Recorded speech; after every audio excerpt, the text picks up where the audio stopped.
Hey guys, it is MissSimReno. If you are returning to the channel, welcome back. And if you are brand new, I am very excited that you decided to join me here today for the overview of the very first version of my save file. I am so excited for this. I've been working on this for longer than I care to admit. However, my focus was not world by world. It was really just building lots whenever I was inspired to do so. But the way I'm doing this is essentially a world save. So what you're actually going to be getting is the MSRSAVE version 1.0. I'll toss a V in there too. But that's what you'll be getting, and it is a Willow Creek World Save file. That is the first world that is absolutely complete with custom lots and families with skills, careers, and everything else. So you'll see me when you load this up. When you basically put this in your game, you'll go here on your main menu where you have, all of your games. You can see here I've got my 100 baby challenge, Discover University, Not Saberi, my legacy. I was doing a base game save file. I don't know, could be something I work on. And then we're not even gonna look at the one next to it, but this is basically the save. So you will see my sim self here. That's me. I'm in the game, not that it matters, but you can either destroy my life or make it great. I live in the next world that will be complete. So I will always be placed in the world that is coming next. So it's not going to be a surprise for you. It's kind of like a little Easter egg. So find me in this version of my save to see what's going to be coming next for you guys in version 2.0 or 1.5. I don't really know how I'm going to do the number scaling. We'll find out. But let's go ahead and load up the save so I can show you guys the world itself. And here we are in Willow Creek. Like I said, every single lot has been built from the ground up. There are families in every single home, so that's a little bit different, I think, from other people's save files, where they may have had like a starter neighborhood or something like that, or they'll have some empty homes that your Sims can move into and then furnish themselves. I just wanted to create an absolutely immersive world with families already established, completely furnished homes, all that fun stuff. It was just my choice in designing my save file, I suppose. So I hope you guys have fun with them. So if you are looking to just kind of play with unique families and homes that are ready for them, this save file is pretty much for you. So over here is basically where the starter neighborhood was before, and now this neighborhood entirely consisting of the Dobbs family, the Wolf family, the Hargrove family, and the Kraft family. These builds were some of the very first ones that I did, and they are not on the channel at all. So these will be complete surprises to you, and I'm excited for you guys to explore them. There are also 3 community lots that were not on the channel as well. So these are the ones that we're going to actually be diving into in our overview. That's the Willow Creek Archive, which is the library. The Riverbend Central Park, because I mean, look it's where the river bends. And that's basically the park in this world. And then there's the Roasters Cafe and Gallery. So that's a cafe attached to kind of like a modern art gallery. And as you can maybe tell even from here, that's a weird looking lot. It's a weird looking building, and I'm excited to show it to you guys because I thought it was really cool but super odd. And yeah, so everything else in here, so this neighborhood back here where the Pancakes family actually lives, and where the Great Catsby Vet Clinic kind of lives as well. All of these homes have been on my channel, and so have these back here. So outside of the library, all of these homes have been on my channel, and this is actually the renovated goth home. I did keep the goths in Willow Creek. How could I get rid of them? That would be ridiculous. And these were my most recent builds, not apartment renovations, but actual builds. So these are the 2 giant kind of like colonial estates. There was the colonial mansion, I think is what it was, and then there's the Oakenstead estate. And I don't know, I'm really proud of it. I think it's really neat. So what we'll kind of do is we'll go into the 3 lots that we haven't been able to see yet, that are totally new and complete surprises for you guys. But before we do, I just want to read a couple of the descriptions and bios, because every single family has a distinct and unique bio that kind of gives a little bit of background, but also gives them a direction for the future. So depends on how you want to play with them, or if you want to play with them, but they're at least all fleshed out. Like, they all have careers, they all have skills, they have relationships, at least with those in their household. I didn't go off and make connections everywhere because I kind of wanted to let you guys decide that and not have that really predetermined. I thought that was at least a way to allow you guys to explore things without like me totally dictating everything. So let's see, we'll kind of explore, I suppose, one of the homes that is on the channel and kind of how it ties into the neighborhood and the world. So we'll read about the Dowells because I did share a little bit about them. So it consists of Viv and her husband, Thomas Dowell, and their Afghan hound named Sherlock, and he has like the little Sherlock Holmes hat, which I just love. I don't know why. And this is their description. A bit of an unexpected match, Viv and Thomas have just a few things in common. Their unconditional love for their dog Sherlock, and keeping up lavish appearances. Purchasing the historic Crumple Bottom Colonial across the street from those peculiar Goths was the first step towards a higher status in Willow Creek, in the community, I should say. Will the couple continue to prosper? Will this couple continue to prosper? Or will the thirst for wealth get the better of them? So there's kind of some leading questions. I wanted them to kind of have this weird infatuation with the Goths across the street. And their home is the Crumple Bottom Colonial, which is me tipping my hat to, you know, the Sims franchise. So all in all, they really tie in, I think, with Willow Creek. And I don't really know where things are headed for them, but I suppose we'll see.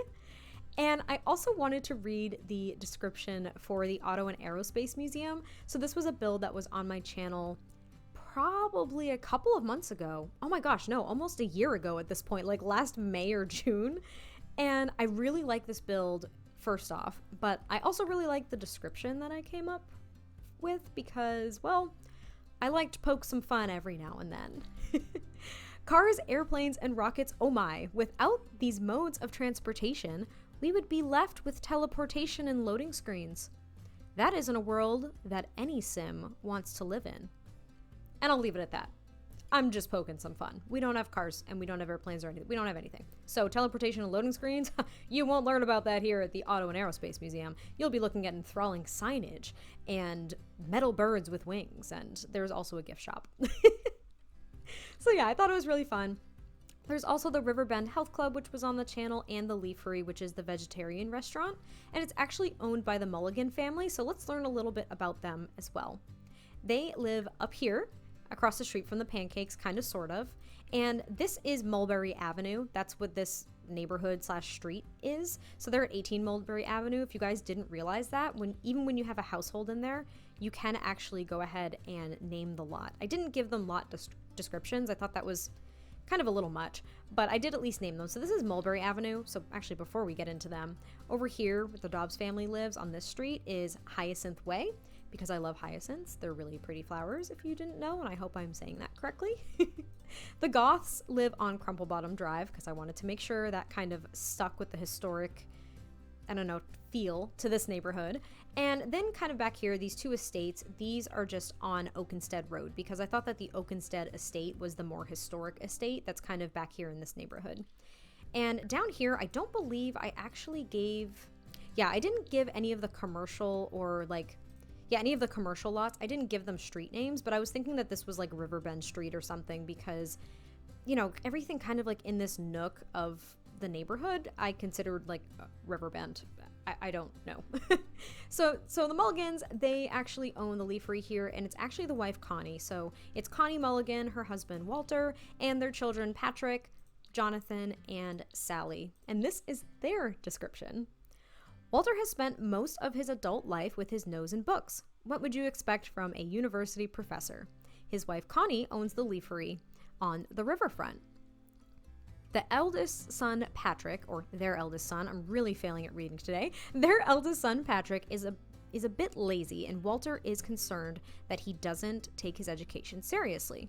Jonathan is a social butterfly, almost brain farted there, always butting in to conversation, while the youngest, Sally, is always upstairs in her room doodling away. As Walter nears retirement, Connie has been entertaining the thought of a fourth child. Maybe that's where they're headed. There is a nursery in their home. Maybe she's convinced Walter that they're gonna have a fourth child. Who knows? But yeah, so everything has a description.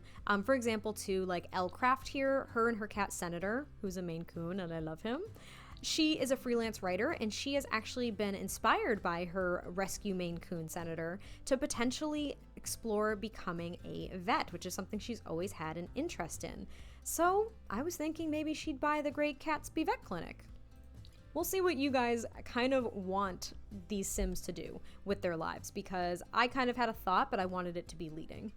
And now that we've kind of looked at some of those things, what we'll do is we'll jump into Willow Creek Archive, the Riverbend Central Park, and the Roasters Cafe and Gallery, because like I said, those are the 3 lots that you guys have not seen anything about.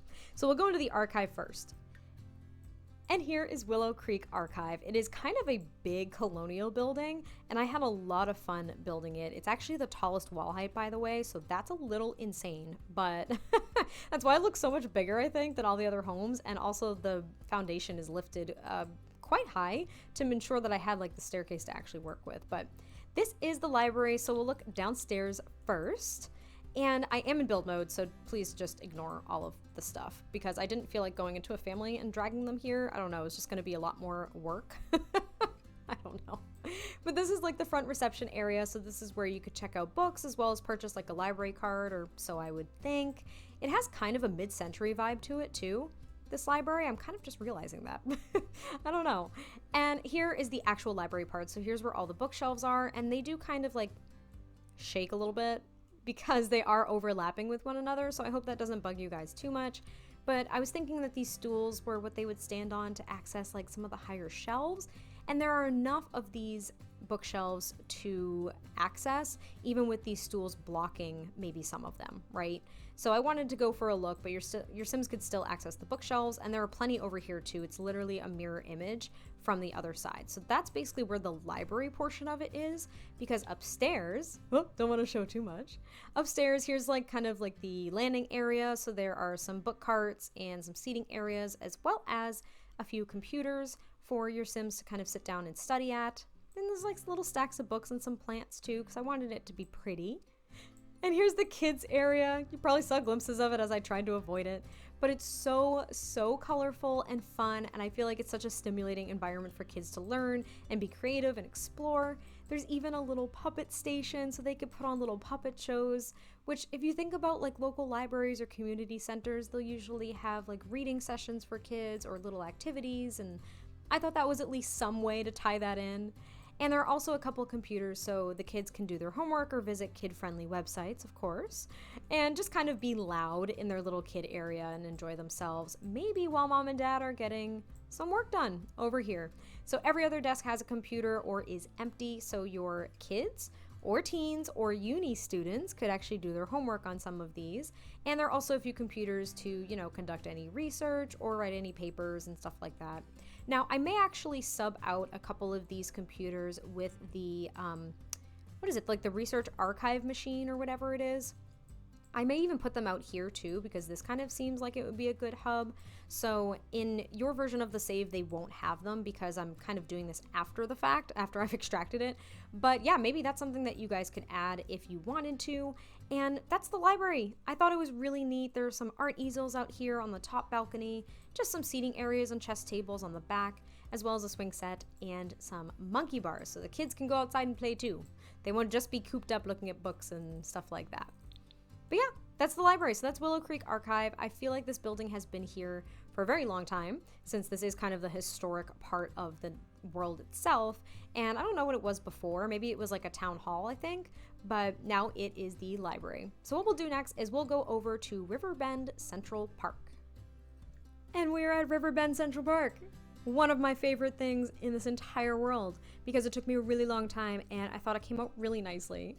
So it's broken up into 4 quadrants because that seemed to be the only way that my logical, weird, rational brain could actually rationalize my design choice. I don't know. But this is kind of the entryway, and I used a lot of debug menus. So like these fence pieces are all debug, and some of these plants are too, if you're kind of wondering where the yellow hydrangea came from. The debug menu. And I used these lamps from Cats and Dogs, which I thought were so cute. And as you can see, there are murals along all of the pathways. So I thought it was a really nice way to encourage creativity in the community. So every single entry/exit to this park, as well as this central piece here, there are murals everywhere, which I thought was really cool. And I didn't paint them for the sake of this tour, but I've definitely had my Sims go in there and do so. And it looks so cool to have a few of those filled out. So the first quadrant in this park is the little toddler area. So there is a bathroom. This is the one and only bathroom over in this area here. And I just realized there aren't any toddler potties, so I apologize because you may have to put them just like on the outside of the bathroom. I don't know. I just didn't even think about it, and I tried to so hard because there are toddler potties in the library. So I remembered it there, but not here. And there's some gardening plots as well as a bird feeder, some water balloons, and this is an actual sandbox. So if you guys didn't know, with Island Living and the updates that we got for that, if you actually put down this sand terrain paint, it is a functioning sandbox for Sims in other worlds, because if you go on the beach in Sulani, you can build like sand sculptures and stuff.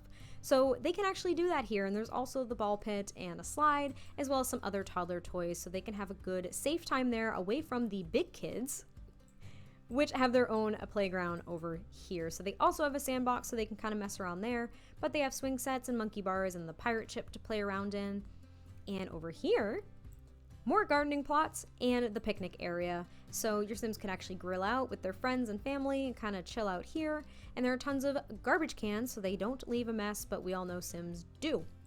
And this is my favorite part of this build. So of course we have the pond, and your Sims will be able to fish here. I tested it out. Everything's perfect.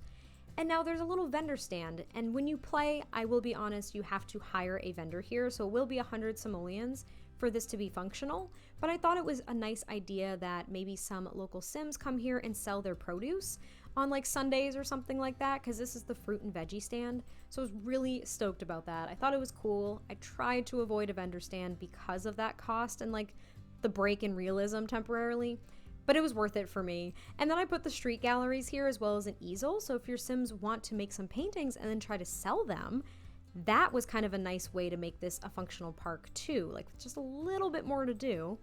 And last but not least, the yoga area. So I did test this, and with the yoga instructor mat here at the top, that actually ensures that a yoga instructor will show up. So they did show up, and then some Sims started to plop down here and join the course. Now I will say, or the class, but I will say these mats, when I go into live mode, they disappear because these are like the borrowed mats. I got them from the debug menu, I think. So what will happen is, I believe if you click on the yoga instructor, your Sim will just pull out a mat, a borrowed mat, right, and join the class. So it shouldn't be an issue, but it is odd, and it'll probably be confusing when you pull this up and you don't see these other mats here. You'll only see the instructor one. But I had some NPC Sims pop by, and they joined the class no problem and just plopped down a mat, which I'm assuming is that borrowed mat. So it should be okay. There are also chess tables and card tables, so if they want to play cards or play Don't Wake the Llama just between two people, they can do that too. But I will say here too, the water's a little messed up because I sized up this fountain. It didn't bother me, but I apologize if it bothers you guys. It will still function perfectly fine. It just might look a little funny. I didn't even notice it until I started kind of prepping things for this walkthrough. So you guys may not have even noticed it unless I pointed it out. However, I wanted to be very transparent that it did get a little messed up with sizing this fountain up, but I wanted a huge fountain. So that's Riverbend Central Park, and of course, you know, off this lot, you still have areas to fish and sit and all that fun stuff, and seasonally, there will be a skating rink over here, as well as a seasonal vendor, I think that pops up over here. So there's going to be tons to do here for every single Sim of all ages. So it's not just kids, and it's not just adults now, it's also toddlers, and maybe teens, and your wellness-focused Sims, and just everyone has a little bit to do, and I think it really builds community for your creative Sims and just everyone else. So I hope you guys like that, and what we'll do is we'll move on to the Roasters Cafe and Art Gallery. And here we are at Roasters Cafe and Gallery, the weirdest shaped build I think I have ever done. Ever. Like, quite literally ever. It is so odd because I wanted this to be kind of like a modern art gallery-ish, like pop art, modern art. It didn't fully kind of take that shape, but it kind of sort of did. Like, this is 3 roof pieces, if you guys didn't know. That's how I made that. I thought it was so cool. And there are also murals on the side here because I wanted your Sims to be able to make some things at this art gallery, and that they encouraged graffiti basically because they consider it art, which I kind of do too, as long as it's tasteful and not actually really vandalizing property. We don't need to go down that road. But anyway, so this is the gallery. There's kind of like this cool, weird, like glass panel thing in the front. Super modern. And I also used the My Fitness stuff or whatever it is, windows and doors, which I've never used before. So they actually came in handy for me. And next door attached is the cafe, and we'll kind of look at that first. So the art gallery is 2 stories, whereas the cafe is not. So basically the gallery extends over here to this part of the cafe, if that makes sense. So you'll see it in a second.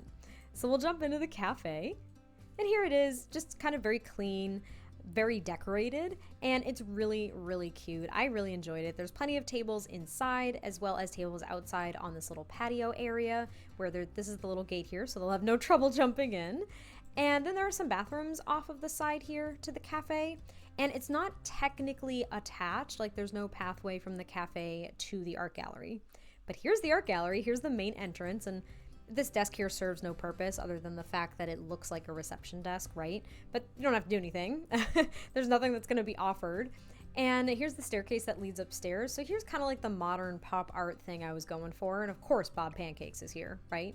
Oh, kind of put you back, Bob. I'll fix you in a second. And when you go upstairs, there is, I don't know, there are a couple of like statues, if you want to call them that, or figures. There's a few actual displays other than just wall art.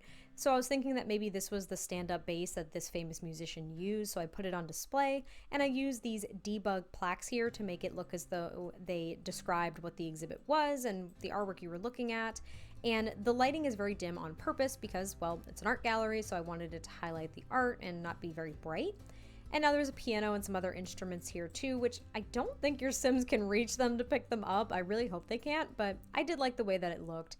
And if you go through here, this is actually just a little kind of, I don't know, sitting area, because this is where the bathrooms are upstairs. And you can see I use the talking toilets, which I've never done before from City Living, so we'll kind of see how that goes. And here's the, you know, gallery part of the gallery. So there's some pop art and then some other kind of like fancier pieces of artwork as well. And I just thought it was really pretty. It's something else to kind of add in your game. Like, I love the idea of galleries and museums. They just don't really have a purpose. So this, you're kind of like, well, yeah, it still doesn't have a purpose. It's just sitting here. So I was thinking they could get coffee, come look at the art, but what they can also do, not upstairs, but downstairs. First off, Bob Pancake sculpture. Let's appreciate that. But they can go down here and they can go into the actual little studio, and there's 4 easels and some canvases and stuff everywhere, so your Sims can make their own works of art while they're here. And they can also do so outside and sell them again on one of the street galleries. Then there's this little fountain, which I'm not good at making fountains, so don't make fun of me, but it looked modern and weird and I think it fit the vibe. But yeah, so that's the cafe and the gallery. Again, super odd building, but I thought it was really unique, and I like making lots that are multifaceted. So for example, like the Riverbend Health Club right next door, which you guys have seen on the channel if you've been here a while. This is kind of like a spa slash gym. And then the Leafery, so the restaurant, right? The vegetarian restaurant slash bar. And then of course the Auto and Aerospace Museum, which is technically a retail lot. So at least there are some things to do, and there's tons to do in the park, so your Sims will be entertained. And they're just unique structures that your Sims can actually go and visit that serve a purpose. I don't know, they don't really match. Like, I was a little hesitant at first because this entire kind of like commercial hub, none of these structures look like they fit with one another really, except for maybe the gym and the museum. But you know what? Sometimes things just don't match. They don't really match the world. Like, I think the Leafery is the building that matches the world more than any of the others. And this is a totally weird building. But when you think about like a museum of modern art, it does not fit in with anything. It's just, it exists, and it's modern and it's odd. And I don't know, there's nothing about it that fits in with anything else around it. So at the end of the day, I thought that this was perfect. It's unique, it's different. And I'm sorry it doesn't match if that bothers you. What we're going to do is we're going to jump back to the whole world view, and I'm going to go over some of the families and maybe read some other descriptions of the community lots as well, because I'm really proud of them and I hope you guys enjoy them too. Alrighty, we're back in world view. All right, so we already looked at the Mulligan family. We also looked at the Dowells, and of course we know the Goths. But the families that I really wanted to look at here too were these two up here, because these were my most recent actual builds, I want to say, and therefore the most recent families that I've made, including the Womack family here, who I love. I have a soft spot for the Womack family, but I really like the Pryor family. I think they're my favorite family in this world, and I really haven't spent time playing them, but I love their backstory. So what we'll do is we'll actually look at the Good family though first, and the Goods live in this like colonial mansion. And it consists of Hector, his wife Genevieve, and they are both adults, I believe, not young adults. Yeah, they're adults. And they have a teenage daughter named Lucille, a child daughter named Elizabeth, and then they have the 2 twin toddlers, Philip and Arthur, who literally have almost like matching outfits, just in different colors for every single outfit choice that you can think of. Also, they look really dapper, like their hairstyles are dapper. And I was thinking that this family was very into appearances, and here is their description. The Goods family reputation is anything but. However, that is mainly due to its matriarch Genevieve, who is a renowned pianist with a mean streak. Her husband Hector is known as the Good Judge, or the Do-Good Judge, and their children Lucille, Elizabeth, and the twins Arthur and Philip are all destined for great things. Lately, Lucille has been bumping heads with Mommy Dearest. Will this family's seemingly perfect exterior begin to crumble as Lucille explores the world outside of Good Manor? So yeah, there's some turmoil going on there, maybe a rebellious teen. As you can see, they are all like pristinely dressed too. Like I said, appearances are really important. Also, Hector's mustache, only sim I've ever made with that mustache, and this suit, like so dapper. So yeah, I was thinking that Lucille is kind of rebelling a little bit here, and maybe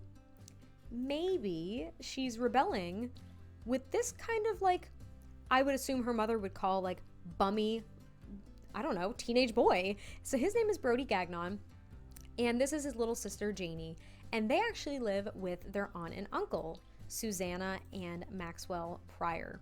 So here's their description because I love them. I think they're really sweet. Recently orphaned Brody and Janie Gagnon came to Willow Creek to live with their eccentric Aunt Susanna and Uncle Max. The Pryors never had children of their own, and though the circumstances are tragic, they are greatly enjoying their nest no longer being empty. Becoming a new kind of family overnight was a shock to them all, while the kids flourish with their beloved aunt and uncle. So there's, a tragedy that kind of took place here, but, it created a new kind of family, and so far they're thriving. We'll see. But yeah, maybe Brody is actually trying to woo Lucille, like she's the forbidden girl next door, and Lucille's kind of rebelling against her mom, who is totally against it. Because I think that the Good family here, I think that they are, like I said, very into appearances. I mean, their house is extraordinarily lavish. The kids' rooms are barely decorated. They don't even look like kids' rooms because mom refuses to let them destroy the look of the home.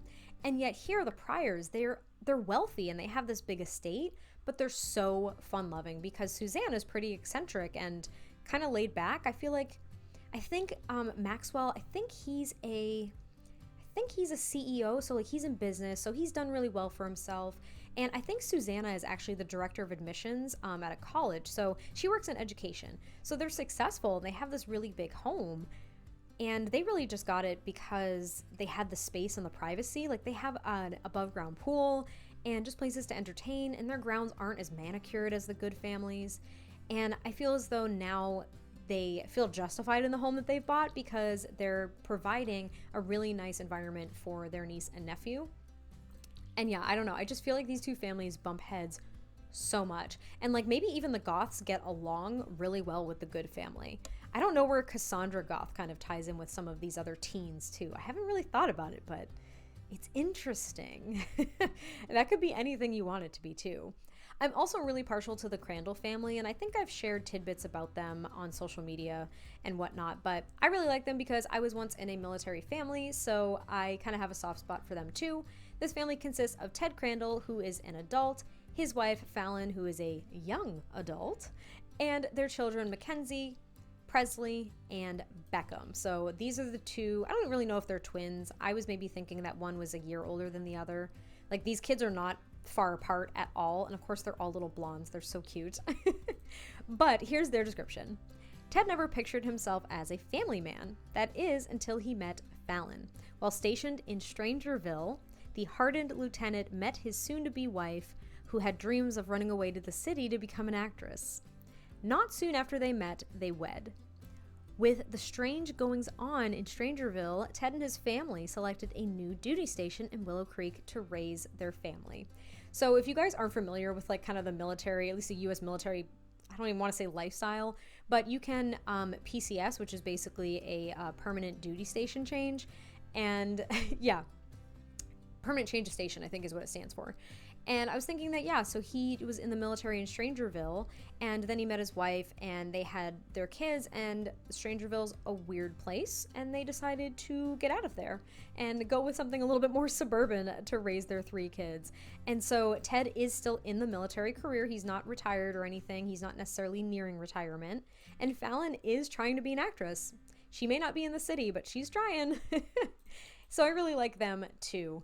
And I just really love all of the families that I made for this. Like I said, they all have backstories and at least a direction, so definitely keep exploring them if you do download this save file. Hopefully you enjoy them as much as I do, and I cannot wait to see you guys either playing with these families or in these lots, and I just can't wait to hear your thoughts in general, because like I said, this is the very first version of my save. It's only Willow Creek that is completely done. So to kind of talk about that a little bit more too, that means that if you go to all of the other worlds, depending on how many packs that you have, but let's just say you have all of them, because also this is not a pack restricted world save at all. This includes pretty much every pack. So just be aware of that too. If you don't have all of the packs, there may just be some items missing. But that's okay. Just kind of look at the items that would be missing and just keep track of it and fill it with something that you'd like as well. But yeah, so if you look at all the other worlds, they will be entirely default. So here, we'll kind of show you Oasis Springs, which, surprise, my sim self lives in Oasis Springs. And like I said, I'm an Easter egg, so Oasis Springs is gonna be next for my save.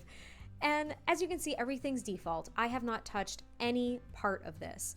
And now you're probably wondering too, like, well, you've built things in Oasis Springs and you've said that it's for your save. I have. This is basically my versioning save file. I have a main save where I do sporadic work in every world, whether that be making families or building, but I carried everything over to a versioning save file for you guys because I wanted to make it accessible as soon as possible. Didn't want to make you wait for every single world to be finished. I wanted to do one world at a time, keep versioning that save file, and not have there be sporadic lots that are built in random worlds. I want things to be complete. I'm such a perfectionist, so I would have felt really bad if I actually released, like, I don't know, this neighborhood here, like these 3 are all built in my save. This is built. Some of these are built. The trailers and everything are built.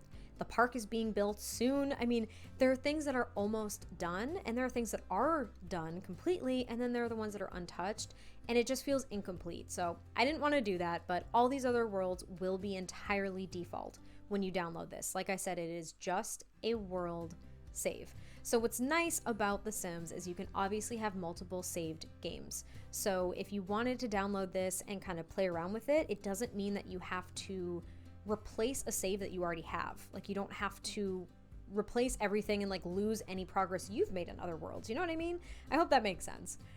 But yeah, that pretty much wraps it up. I just wanted to do a walkthrough. I wanted to show you guys what I've made for you and kind of show you a little bit more about all of the Sims and cool storylines that you may be able to make if you download this save.